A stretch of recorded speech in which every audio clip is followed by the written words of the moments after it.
اللہ کے حبیب پاک جناب محمد رسول اللہ صلی اللہ علیہ وسلم نے ارشاد فرمایا، ایک وقت آئے گا کہ قومیں تم پر اس طریقے سے ٹوٹ پڑیں گی جیسے کوئی بھوکا دسترخوان کے اوپر ٹوٹ پڑتا ہے۔ حضرات صحابہ کرام کو تعجب ہوا، کیا کوئی کافر اور کسی مشرک میں اور کسی اسلام مسلمان دشمن میں کسی وقت کیا یہ ہمت پیدا ہو سکتی ہے کہ مسلمان ماں بہن کو اور مسلمان مرد کو اور مسلمان نوجوان کو وہ للکار سکے؟ مسلمانوں نے، صحابہ کرام نے غریبی کو دیکھا تھا، پردیسی کو دیکھا تھا، غربت کو دیکھا تھا، فقر و فاقے کو دیکھا تھا، افلاس کو دیکھا تھا، تنگدستی کو دیکھا تھا، پتے چبا کر کھانے کے منظر کو دیکھا تھا، چمڑے بھگو کر کھانے کے منظر کو دیکھا تھا، پتھروں کی برسات کو دیکھا تھا۔ لیکن کوئی کافر کسی مسلمان کے سامنے ہمت والا ہو جائے، جرأت والا ہو جائے، طاقت والا ہو جائے اور مسلمان اس سے امن کی بھیک مانگے، مسلمان اس سے مصالحت کرے، مسلمان اس سے کمپرومائز کرے، مسلمان عید ملن کا مشاعرہ کر کر، مسلمان اپنی بریانی عید کی اسے دے کر خوش کرنے کی فکریں کرے، مسلمان جو ہے ان کے تہواروں کو منائے، ان کے گنیش کی پوجا کرے، ان کی دیوالی کو منائے اور ان کے رنگوں کے تہوار کو منائے، ان کی مٹھائیاں کھا کر ان کو خوش کرنے کی فکر کرے، اور مسلمان یہ کہیں سارے دھرم ایک ہیں اور خدا ایک ہے۔ یہ تصور اللہ اکبر حضرات صحابہ کرام خواب و خیال کے اندر بھی سوچ نہیں سکتے تھے۔ اللہ کے حبیب پاک جناب محمد رسول اللہ صلی اللہ علیہ وسلم سے پوچھا، کیا اس وقت مسلمانوں کی تعداد کم ہو جائے گی جو کافر، یہود، نصارہ، اللہ کے دشمن، اللہ کے نبی کے دشمن، اور اللہ نے ان کے بارے میں فرمایا ضربت علیہم الذلۃ والمسکنہ وباؤوا بغضب من اللہ، ہمیشہ کی ذلت، ہمیشہ کی لعنت، ہمیشہ کی پھٹکار جن کے گلوں کے اندر ہے، وہ قوم جس کو بندر بنا دیا گیا، وہ قوم جن کے چہروں کو مست کر دیا گیا، وہ قوم جن کو طوفان سے نیست و نابود کر دیا گیا، وہ قوم کہ بستی کو الٹ کر ان پر پتھروں کی برسات کی گئی، وہ قوم جسے اپنی بہو بیٹیوں کے اندر اور اپنی بیگموں کے اندر کوئی فرق نظر نہیں آتا، وہ قوم جو بکری کے گوشت کے اندر اور سور کے گوشت کے اندر فرق نہیں کرتی، کیا کعبے کی طرف رخ کر کر اللہ اکبر کہنے والوں پر حملہ کریں گے؟ کیا کلام پاک کی تلاوت کرنے والوں پر، کیا وہ روزہ رکھنے والوں پر، صدقہ دینے والوں پر، خیرات کرنے والوں پر، زکات دینے والوں ہر درجے تعجب ہوا۔ جیسے آج اگر کوئی کہے ایک مرد بچے کو پیدا کر رہا ہے، ایک میل جو ہے اپنے بچے کو دودھ پلا رہا ہے، جیسے یہ تعجب والی بات، اس سے کروڑوں درجے زیادہ حضرات صحابہ کرام کو تعجب، کیوں؟ ان کا بچہ بچہ ایک ایک فرد، ایک کمزور، ایک طاقتور، امیر، غریب، حاکم، محکوم، مسافر، مقیم، ہر کوئی ان کے اندر یہ جو ہے خون ان کے جسم میں کم تھا۔ اللہ کی قسم جذبہ جہاد زیادہ تھا اور جذبہ شہادت زیادہ تھا، حد کر کے ان کو یقین نہیں آ رہا تھا کہ میری کانوں نے کیا سنا ہے۔ فرمانے لگے اللہ کے حبیب پاک صلی اللہ علیہ وسلم، کیا ان دنوں ہم اقلیت میں ہو جائیں گے؟ آپ نے فرمایا نہ، تم کروڑوں اربوں کی تعداد کے اندر ہو جاؤ گے۔ اللہ اکبر، اتنی بڑی تعداد کے اندر ہو کر ہماری کوئی حیثیت نہیں ہوگی۔ آپ نے فرمایا جیسے کوئی ٹن کا بہتے ہوئے پانی کے اندر بہتا ہے، پانی اس کو کھڈے میں گرا دیتا ہے، ٹن کا گر جاتا ہے، پانی اس کو تالاب میں گرا دیتا ہے، ٹن کا تالاب میں چلا جاتا ہے، پانی لیفٹ مڑتا ہے، ٹن کا لیفٹ چلا جاتا ہے، اور پانی دائیں طرف رائٹ سائڈ مڑتا ہے، ٹن کا ادھر چلا جاتا ہے، پانی بہتا ہے تو بہتا ہے، پانی رکتا ہے تو رکتا ہے۔ فرمایا یہ حیثیت ہو جائے گی۔ اور تعجب ہوا، ایک ایک امت کا ماس، ایک ایک امت کا معاوض، ایک ایک بوڑھا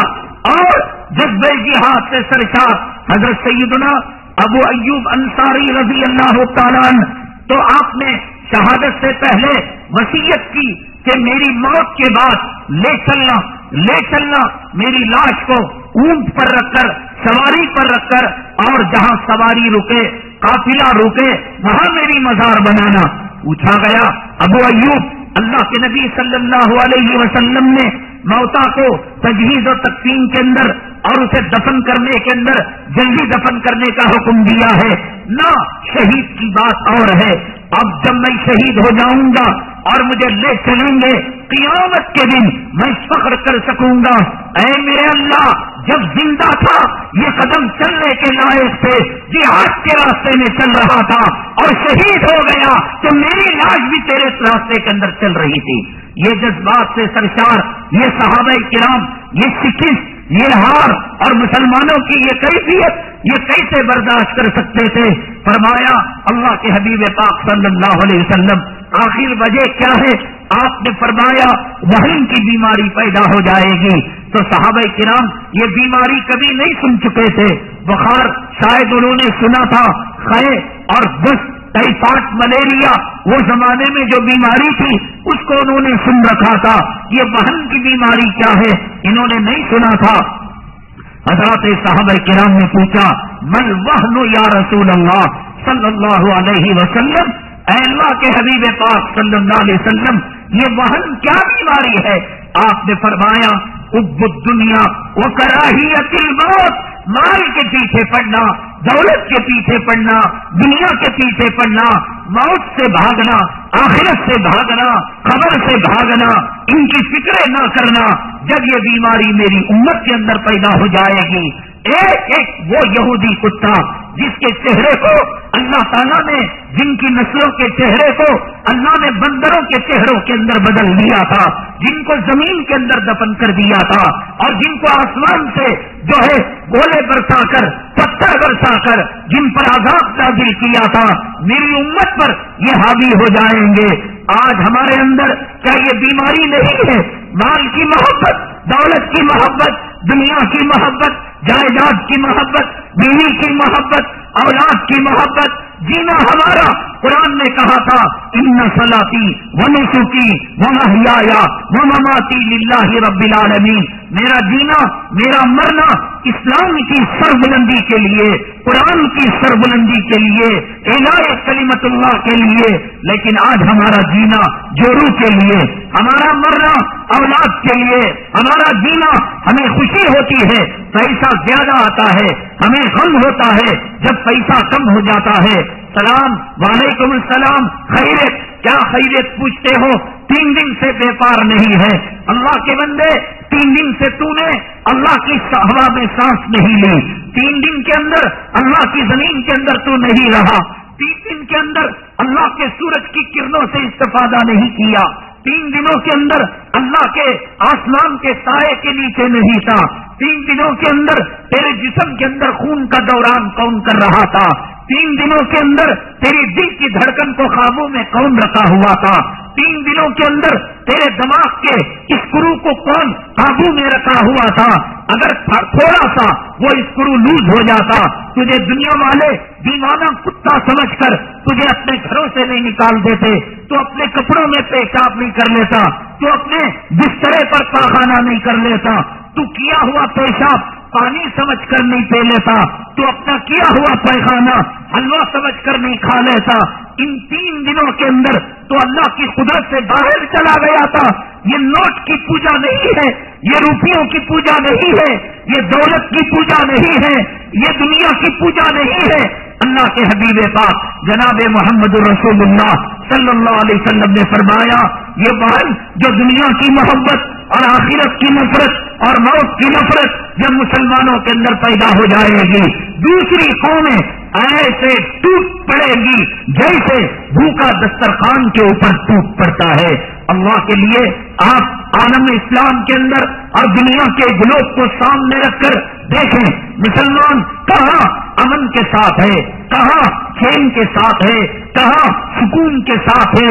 اس ہندوستان کی دھرتی پر ہمارے علماء کرام نے، ہمارے اسلاف نے، ہمارے اکابرین نے اس دھرتی کے لیے کتنی قربانیاں دی، کتنی جانوں کے نذرانے پیش کیے، کتنے بچوں کو یتیم کیا، کتنی عورتوں کو بیوہ کیا، اور کتنوں نے اپنی زندگی کالے پانی کے حوالے کی، کتنوں نے توپ کے دہانوں کے اندر اور اس کے گولے بارود کے ساتھ اپنے جسم کے پرخ سے اڑائے۔ کیوں؟ یہاں امن آئے، یہاں ہندوستان کا مسلمان سلامتی کے ساتھ رہے اور سکون کے ساتھ رہے اور عزت کے ساتھ رہے، ان کی ماؤں اور بہنوں کی عصمت اور عزت اور پاک دامنی کو آنچ نہ آئے، ان کے نوجوانوں کو کوئی ٹاڈا کے تحت، کوئی پوڈا کے تحت، کوئی ناکردہ جرم کے تحت ان کو جیلوں میں سننے اور گلنے پر مجبور نہ کرے، ان کے اوقات کی ملکیتوں پر کوئی حرام زادہ نگاہ اٹھا کر نہ دیکھے، ان کی مسجدوں کے میناروں پر کوئی بری نظر نہ ڈالے، ان کی اذانوں پر، ان کی نمازوں پر، ان کے مدرسوں پر کوئی پابندی نہ لگائے۔ شیخ الاسلام نے، شیخ الہند نے، حاجی امداد اللہ مہاجر مکی نے، ہمارے اکابرین نے، ہمارے اسلاف نے، حضرت ٹیپو سلطان شہید نے اگر تحریک چلائی، کس دن کے لیے چلائی، لیکن اس سرزمین ہندوستان کے اندر ہندوستان کی آزادی سے لے کر اب تک جتنا مسلمانوں کو ستایا گیا، مسلمانوں کا خون بہایا گیا، مسلمانوں کی املاک پر، اوقاف کی املاک پر قبضہ کیا گیا، مسلمانوں پر کے ساتھ فرقہ وارانہ فساد کیا گیا، اس ہندوستان کے اندر مختلف قومیں بستی ہیں، مختلف تحریکیں بستی ہیں، مختلف مذاہب والے بستے ہیں، جتنا مسلمانوں کو ستایا گیا، جتنا مسلمانوں کو مارا گیا، کبھی جان کے ساتھ، کبھی مال کے ساتھ، کبھی کارخانوں کو جلا کر،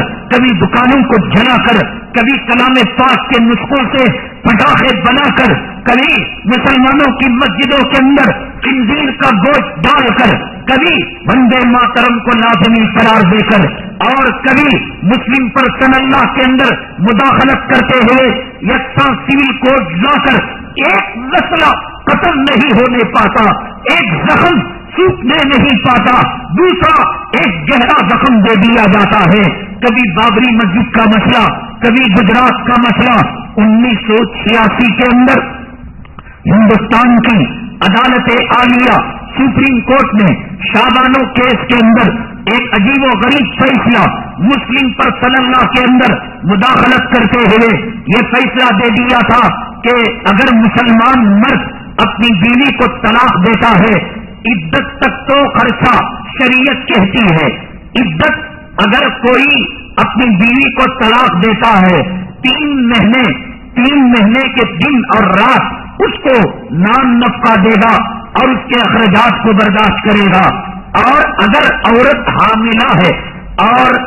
7 مہینے باقی ہیں بچہ جننے کے اندر، یا 9 مہینے باقی ہیں وضع حمل تک، یعنی بچہ پیدا کرنے تک وہ عدت کی مدت ہے۔ اگر حاملہ نہیں ہے 3 مہینے، اور اگر حاملہ ہے وضع حمل تک، یہ شریعت کا قانون ہے اور مسلم پرسنل لا کا مسلمہ اصول ہے۔ شابانو کیس کے اندر 1986 کے اندر سپریم کورٹ نے مسلمانوں کے دلوں کی جذبات کو ٹھیس پہنچانے کے لیے ایک فیصلہ صادر کیا کہ مسلمان اپنی طلاق شدہ عورت کو اس کی موت تک، شریعت کیا کہتی ہے، اگر غیر حاملہ ہے 3 مہینے، حاملہ ہے بچہ پیدا کرنے تک، لیکن اس سپریم کورٹ کی عدالت عالیہ نے کہا کہ تاحیات مرتے دم تک یہ شوہر شابانوں کا مرد شابانوں کو اس کے عدت کا خرچہ برداشت کرے گا۔ بھلا ہو اس وقت حضرت حکیم الاسلام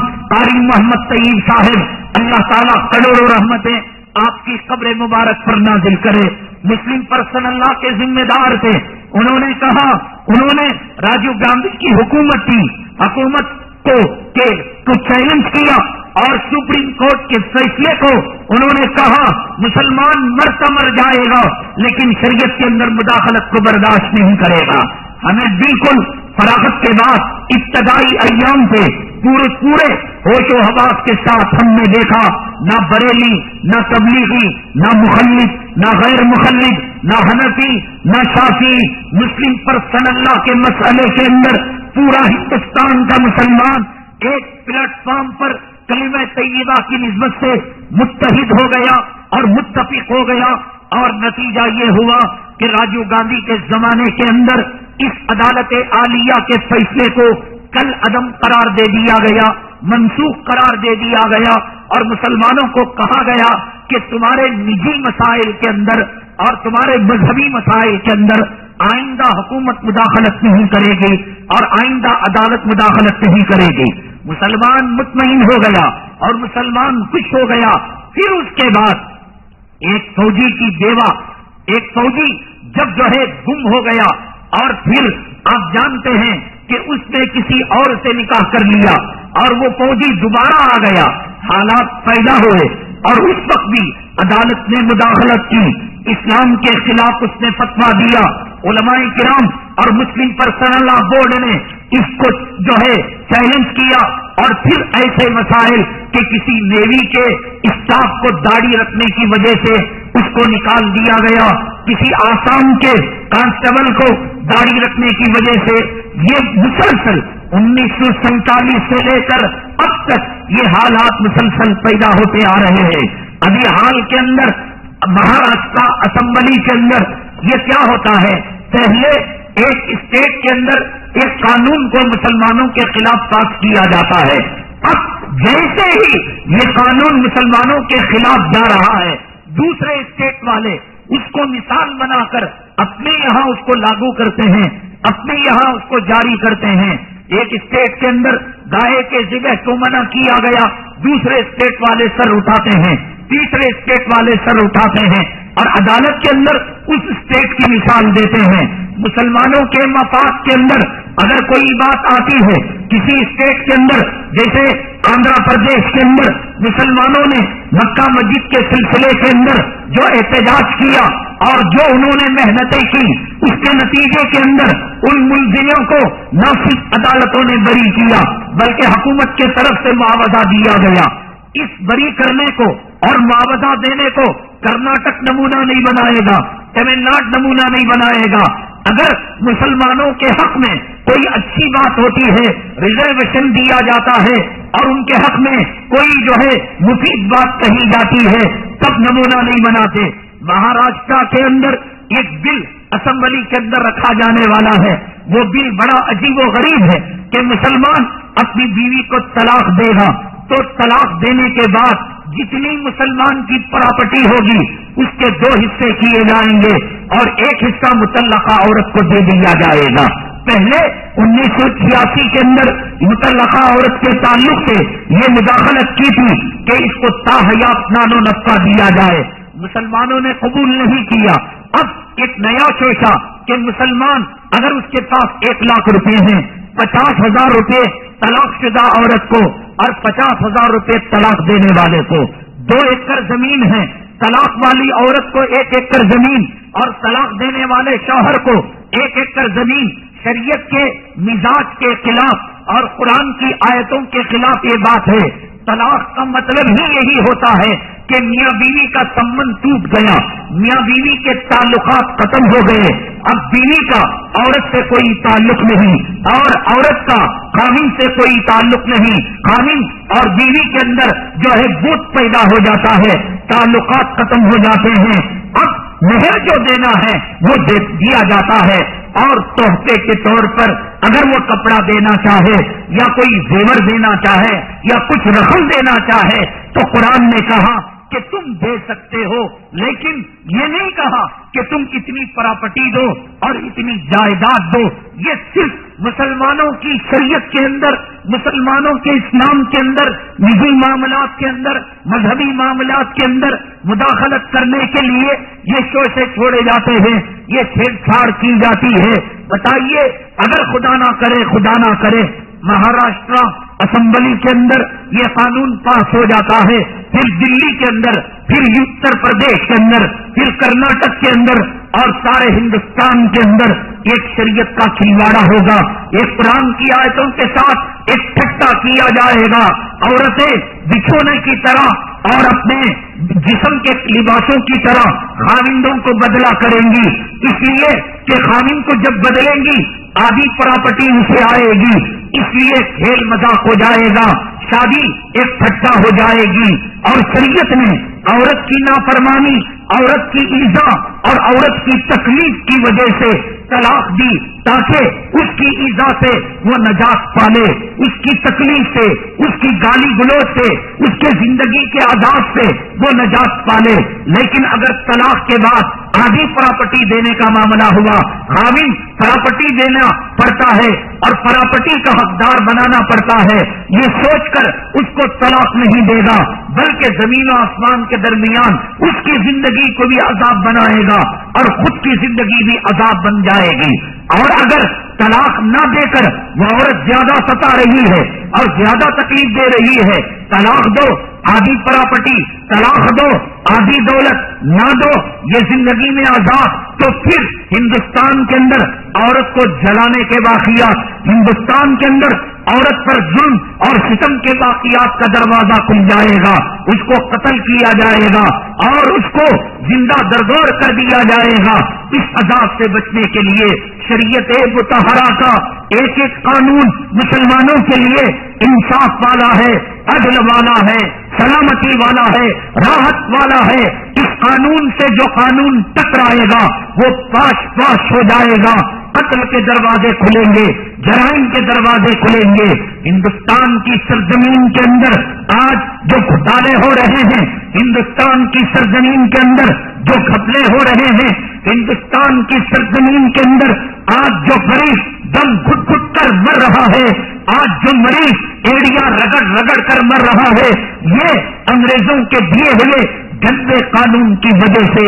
میرے اللہ کی عزت و جلالت کی قسم، اسلام کا عدل، اسلام کا قانون انصاف، ان حضرت سیدنا امیر المؤمنین حضرت عمر بن الخطاب رضی اللہ تعالیٰ عنہ کی عدالت اور انصاف کا کوڑا اگر ہندوستان کے اندر چلے گا، نہ زمین کا گھوٹالا ہوگا، نہ شکر کا گھوٹالا ہوگا، نہ فوج کے اندر ان کے گولہ بارود کا گھوٹالا ہوگا، نہ ان کے تابوت کا گھوٹالا ہوگا، نہ کسی دوا کا گھوٹالا ہوگا۔ انسانیت کھسک رہی ہے، انسانیت مر رہی ہے، اس کا واحد علاج قرآن کے اندر ہے، اس کا واحد علاج اسلام کے اندر ہے، اس کا واحد علاج جناب محمد رسول اللہ صلی اللہ علیہ وسلم کی شریعت مطہرہ کے اندر ہے۔ مظفر حسین گجراتی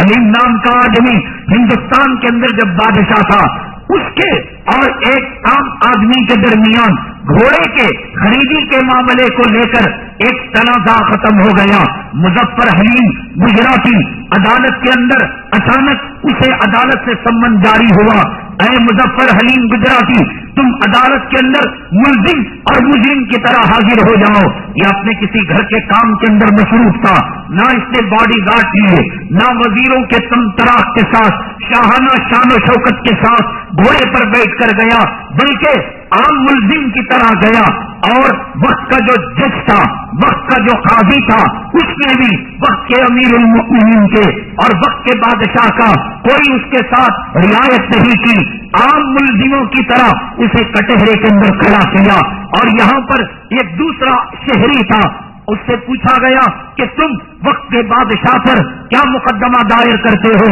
اس نے کہا بادشاہ جہاں پناہ نے میرا گھوڑا خریدا اور مجھے رقم ادا نہیں کی۔ بادشاہ نے معذرت کی، کہا کہ میں اپنے حکومت اور سلطنت کے امور کے اندر مشغول ہو گیا اور تمہاری رقم دینا بھول گیا۔ قاضی نے کہا ابھی اسی وقت اس غریب کی رقم تم ادا کرو۔ بادشاہ نے معذرت چاہی اور معافی چاہی اور وہ رقم اس کو ادا کر دی۔ اور اس کے بعد جب گئے تو لوگوں نے کہا واہ یہ کس دور کا قاضی تھا، یہ کون سا انصاف تھا جو بول رہا تھا؟ کیا آج کسی منسٹر کے ساتھ، کیا آج کسی وزیر کے ساتھ، کیا آج کسی MLA کے ساتھ، کیا آج کسی اثر و رسوخ کرنے والے کے ساتھ عدالت اپنا سکہ قائم کر سکتی ہے؟ کیا عدالت کا قانون لا اینڈ آرڈر اس پر لاگو کیا جا سکتا ہے؟ یہاں غریب کے لیے، یہاں امیر کے لیے، یہاں حاکم کے لیے، یہاں محکوم کے لیے، یہاں مسلمانوں کے لیے،